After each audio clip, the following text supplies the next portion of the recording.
Senior American and Japanese diplomats sat down for talks with their Korean counterpart in Seoul. After thorough talks on North Korea's nuclear and missile threats, the trio pledged to explore all diplomatic options to resolve the crisis. Kwon Jang-ho shares with us what was discussed.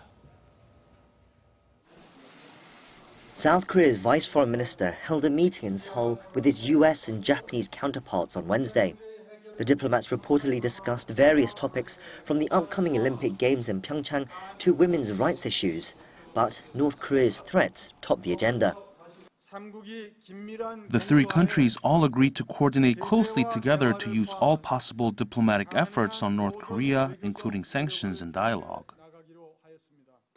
They also agreed that it was essential to maintain stability and peace in the region while keeping pressure on Pyongyang to give up its nuclear ambitions. We're dedicated to diplomacy.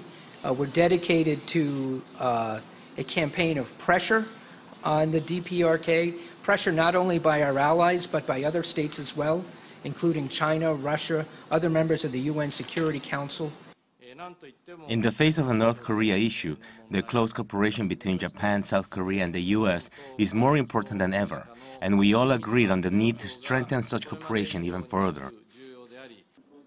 Prior to the trilateral talks, South Korean Vice Foreign Minister Im also held bilateral meetings with his US and Japanese counterparts separately to discuss not only North Korea, but also specific regional issues as well.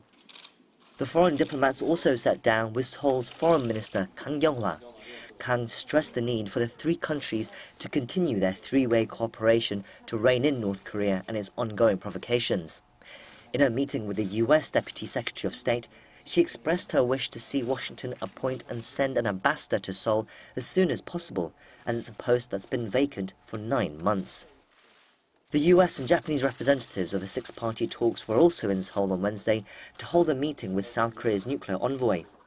Besides carrying on their own agenda, which included discussions on how to respond to North Korea's nuclear and missile threats, the officials also pointed out the timeliness of their trilateral meeting, given the current tense situation on the Korean peninsula and US President Trump scheduled to visit Northeast Asia early next month. Kwon Jang-ho, Arirang News.